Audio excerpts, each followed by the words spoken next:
नमस्कार, capital TV देख रहे हैं आप। मैं हूं आपके साथ पूजा। ढाका की हवा बदल रही है। कभी नोबेल पुरस्कार से चमकते प्रोफेसर यूनुस आज सत्ता की कुर्सी पर अकेले और असहाय नजर आ रहे हैं। उनकी अंतरिम सरकार पर लोगों का भरोसा उठ चुका है। राजनीतिक दलों की आपसी खींचतान और अब सेना की सख्त चेतावनी ने साफ कर दिया है कि यूनुस के दिन अब गिनती के ही रह गए हैं। बहुत जल्द एक बड़ा बदलाव या कहे तख्ता पलट बांग्लादेश में होने जा रहा है। मोहम्मद यूनुस का इस्तीफा कभी भी सामने आ सकता है। तो क्या यूनुस का इस्तीफा तख्ता पलट की शुरुआत बनेगा? क्या सेना अंतरिम सरकार को हटाकर सीधे सत्ता संभालेगी? क्या शेख हसीना की वापसी होगी? तो क्या चल रहा है बांग्लादेश में, आज इसी को समझेंगे। चर्चा के लिए मेरे साथ स्टूडियो में मौजूद है कैपिटल टीवी के editor in chief doctor Manish Kumar. Doctor साहब, बहुत बहुत स्वागत है आपका। धन्यवाद। चल रहा है बांग्लादेश में? देखिए, बांग्लादेश में वही चल रहा है जो कैपिटल टीवी लगातार उस समय से बोल रहा है जब से शेख हसीना बांग्लादेश को छोड़ के हिंदुस्तान आई थी। आज फिर से उन लोगों से सवाल पूछना है, ये हिंदुस्तान के वो पत्रकारों से, चाहे राजदीप हो, चाहे वो रविश हो, चाहे वो अजीत हो, चाहे वो एक से बढ़कर एक प्रोपेगेंडिस्ट हो, जो नाच रहे थे कि बांग्लादेश में डेमोक्रेसी आ गई, डेमोक्रेसी आ गई। जो शेख हसीना के बेडरूम के अंडर गारमेंट्स को लहराते हुए भीड़ को आंदोलन बता रहे थे, संघर्ष बता रहे थे, इनकी बुद्धि को लकवा मारा था, बांग्लादेश के लोगों को भी लकवा मारा था। जी हाँ। कि जो आप इस तरह के उद्दंड किस्म के उपद्रवियों के साथ आपने आदर खामोशी इख्तियार कर ली या फिर इसका विरोध नहीं किया। आज स्थिति क्या है? 9 महीने में बांग्लादेश की स्थिति पहले से ज्यादा बदतर हो गई है। ज्यादा बदतर कहना भी बड़ा कम होगा। तबाह और बर्बाद हो चुका है बांग्लादेश।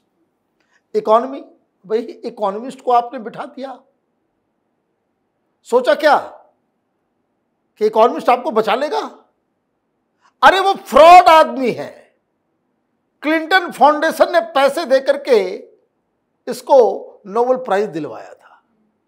वो कठपुतली है, एजेंट है, दलाल है अमेरिका का, और उसे सत्ता मिल गई।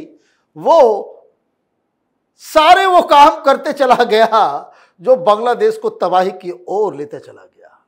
अभी क्या स्थिति है? आज रात तक कोई बड़ी खबर आ जाएगी, आप ये ध्यान रखिए। जी बिल्कुल। ये हार गया, कह दिया मैं रिजिग्नेशन नहीं दूंगा, मैं अब नहीं चला सकता। मैं उसके रिजिग्नेशन पे आऊंगा।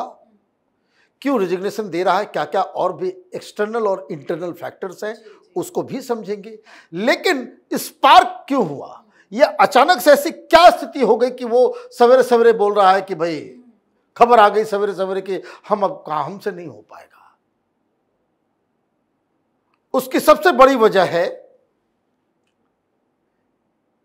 कि यह आदमी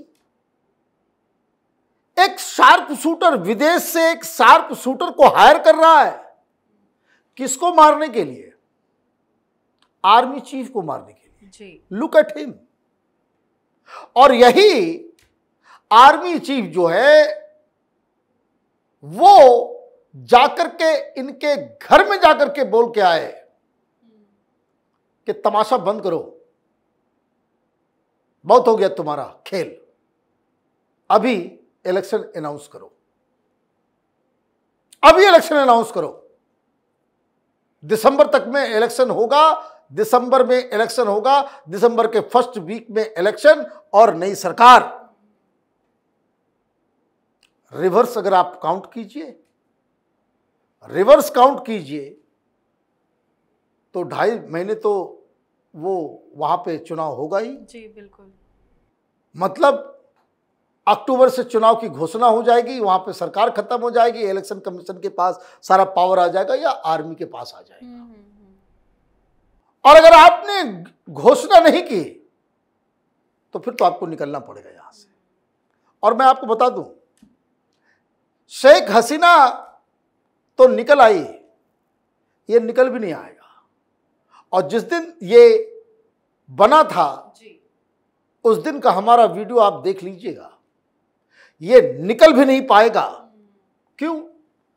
क्योंकि इसने इतनी ज्यादा गंदगी फैला दी।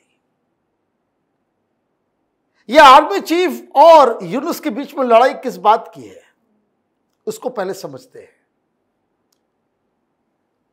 वहां एक ह्यूमैनिटेरियन ग्राउंड बनाने की बात हो रही है, ह्यूमैनिटेरियन कॉरिडोर। कहां से? बांग्लादेश से म्यांमार के बीच, वो रखाइन इलाके में। और वहां पे जो है वो अमेरिका का गेम है। अमेरिका वहां पे एक नया एक देश बनाने की कोशिश में है। वहां उसको इसलिए चाहिए ताकि चाइना को वो घेर सके। सेंट मार्टिन आइलैंड चाहिए ताकि वहां नेवल बेस बन सके। उसको जो है चटगांव के पास जगह चाहिए ताकि वहां पे वो एयर बेस बना सके। जी।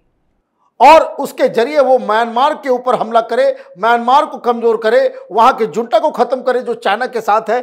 और यही सारी चीजें हैं जो अमेरिका का गेम चल रहा है। अमेरिका को लड़ना है चीन से, इसलिए पाकिस्तान के भी तल में चाट रहा है कि हटाओ यहां से 2-4 एयर बेसिस हमको दो, कि ताकि चीन को हम इधर पाकिस्तान से, इधर म्यांमार से, इधर ताइवान से, उधर जापान से, हम और फिलीपींस से, चारों तरफ से उसे घेर के रखे। जी बिल्कुल। और इसमें ये है ना काचा बादाम ये यूनुस जो है वो कठपुतली बन गया, है ना, ये कठपुतली बन गया। अब क्या दिक्कत है, क्यों रिजाइन कर रहा है, इस पे मैं आऊंगा। लेकिन क्या हुआ अभी तक? आज 3-4 डेवलपमेंट्स हुए। वहां जो इसने एक पार्टी बनवाई है छात्रों का, जो लुम्पेंस का, ये जो गुंडा गर्दी जो कर रहे हैं, उनको समर्थन किसका है? तो वो जिहादियों का है, जमात इस्लामी और सारे लोग। इनके साथ वो लोग जो वो उपद्रव मचा करके सत्ता पे कब्जा किया, और Islamist Pakistani funded, ISI funded ये जो जमात इस्लामी और वहां के जो है जिहादी ग्रुप है, वो लोग हैं। आम बांग्लादेशी किसके साथ है? आम बांग्लादेशी की 2 ही पॉलिटिकल पार्टी है बड़ी बड़ी, एक बीएनपी है, दूसरा अवामी लीग है जो शेख हसीना की है। आपने 4-5 दिन पहले शेख हसीना की पार्टी को सैक कर दिया, कह दिया भाई चुनाव जब भी होगा ये जो है चुनाव नहीं लड़ सकती। उसका विरोध शुरू हुआ, और उसका विरोध इस तरीके से शुरू हुआ कि वो अभी भी सबसे बड़ी पार्टी है बांग्लादेश की, ये याद रखे। जो सेकेंड लार्जेस्ट पार्टी है बीएनपी, उसने आज क्या कहा? उसने आज ये कहा कि देखो भाई, हमें ये उम्मीद नहीं थी कि आप भाग जाओगे यहां से। हमसे तो आपसे ये उम्मीद थी कि आप यहां की इकॉनमी ठीक करोगे, सब कुछ ठीक करोगे और यहां चुनाव करवाओगे 3 महीने के अंदर। लेकिन आप सत्ता पे बैठे, आप लालची बन गए। तो ये आप चुनाव की घोषणा करो, तब तो आप सरवाइव कर लोगे। और यूनुस की तरफ से ये कहा जा रहा है कि हमसे तो नहीं हो पाएगा। अरे बड़ी आसान सा काम है। लेकिन क्यों पीछे हट रहे हैं? वो चुनाव करवाने से क्यों पीछे हट रहे हैं? पीछे इसलिए हट रहे हैं कि चुनाव का मतलब वो तो जीतेगा नहीं जी। इसकी तो कोई पॉलिटिकल पार्टी नहीं है। कुछ लड़के हैं, कुछ उपद्रवी तत्व हैं जो ऑलरेडी डिस्क्रेडिटेड हो गए। वहां लड़कियों को ड्रेस पहनने पे मारा जा रहा है। ये डेमोक्रेसी आया है। ये जो दिल्ली में बैठे हुए लेफ्ट लिबरल कबाल के दलाल सब जो खुशियां मना रहे थे कि डेमोक्रेसी आ गई, और नोबेल लॉरिएट, अरे फ्रॉड है ये आदमी, ही इज अ फ्रॉड। कितना घोटाला इसने कर रखा है अपना वो ग्रामीण बैंक के चक्कर में। और ये जो है वो इसमें सारे अब वहां पे क्या हुआ, क्योंकि इसकी पॉलिटिकल पार्टी नहीं, कोई समर्थन नहीं, तो जिहादियों को साथ मिल गया। आप देखिए ढाका के अंदर वो एक मॉडर्न सिटी है, लड़कियां जींस पहन रही है, उसको डंडे से मारा जा रहा है। आप स्कर्ट पहन करके बाहर नहीं जा सकते, कॉलेज में जो है बुर्का पहन करके आना पड़ेगा। ये तमाशा करने के लिए तुम लोगों ने किया था और ये लोग इसको समर्थन कर रहे थे। तो एक तो रिफॉर्म नहीं हुआ, ये जो कह रहे थे दमनकारी सिस्टम है, दमनकारी, वो नहीं हुआ। दूसरी समस्या ये हो गई कि अपने आप को फन्ने खा इकोनॉमिस्ट, नोबेल लॉरिएट, और वो एक के बाद ऐसी ऐसी चीजें होती चली गई। इंडिया से पंगा, मोदी से पंगा, इनको लगा कि औकात के बाहर ये जो तमाशा करने लग गए। प्रधानमंत्री मोदी ने ऐसा, भाई पाकिस्तान चाइना तो मोदी के सामने थरथर कांपता है। तुम अभी अभी जन्मे नहीं हो, तमाशा शुरू कर दिया तुमने, तो इकॉनमी खत्म, इकॉनमी खत्म, कंपनियां छोड़ के चली गई, एक्सपोर्ट खत्म हो गया, सब कुछ खत्म हो गया। अभी आज उसका जो इकोनॉमिक एडवाइजर है वो कह रहा है कि हिंदुस्तान के साथ बातचीत करने की बहुत सारी गलतियां हमसे हो गई है। ये इस तरह की बातें करना शुरू कर दिया। उसको सब कुछ मालूम है कि कहां से क्या हो रहा है। अब जब आप सब फ्रंट पे फेल हो गए तो हुआ क्या, पिछले 1.5 महीने से वहां प्रोटेस्ट चल रहा है। बिल्कुल। हिंदुओं को मारा तुमने अलग, हिंदुओं को मारा तुमने अलग। अभी आप देखते जाइए। मैं डिवाइन जस्टिस में बिलीव करने वाला व्यक्ति हूं और मैं बता रहा हूं ये बच के नहीं निकल पाएगा, ये बच के नहीं निकल पाएगा, अपनी ऐसी तैसी करवाएगा ये आदमी, क्योंकि तुमने निरीह और असहाय हिंदुओं की हत्या करवाई है। तुमने फ्री रन दे दिया, तुम तो बच के नहीं निकल सकते। अब जब सारी चीजों के ऊपर फेल कर गया, प्रोटेस्ट होने लग गया, बीएनपी वाले डिमांड कर रहे हैं, छात्र डिमांड कर रहे हैं, सारे लोग डिमांड करने लग गए कि भाई हमारा क्या होगा, इकोनॉमी नहीं, नौकरी नहीं, कुछ नहीं, तो ये सत्ता में तो नहीं रह सकता। तो इलेक्शन का डिमांड शुरू हुआ कि भाई इलेक्शन कराओ, इलेक्शन कराओ। एंड ही नोज कि इलेक्शन हुआ तो कोई सरकार आ जाएगी, हम तो बाहर हो जाएंगे। जी जी जी। अब यहां पे क्या कांड है, शेख हसीना वो क्यों हटी? क्योंकि अमेरिका की उस प्लान को शेख हसीना ने नहीं माना जी, कि भाई नहीं, हम तो ये कॉम्प्रोमाइज नहीं कर सकते।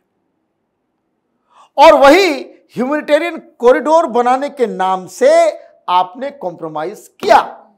मतलब अब आपको अंदर से कोई शक्ति नहीं मिली तो आपने क्या किया? अभी देखो चाइना चला गया, अभी पाकिस्तान चला गया, अभी अमेरिका के साथ जो है अमेरिकन आर्मी को अंदर घुसा लिया कि हम अब इंटरनल समर्थन नहीं है तो एक्सटर्नल समर्थन के आधार पे हम यहां पे रूल करेंगे। अमेरिका रूल कराएगा, हमें ये कराएगा, वो कराएगा।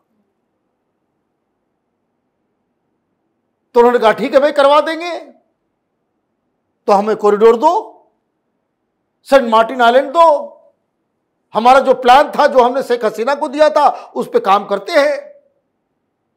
तो इसने कहा जी हुजूर, हम तो पहले से आपके दास हैं। तो टीम्स आ गई। आपने खबर सुनी होगी कि अमेरिकन आर्मी जो है वो बांग्लादेश में नजर आई है, ढाका में नजर आई है। तो क्या चल रहा था? वो लोग इंस्पेक्ट कर रहे थे कि कौन कौन सा एयर बेस हम बना सकते हैं, कहां टैंक वैंक सब हम लेकर के आ सकते हैं।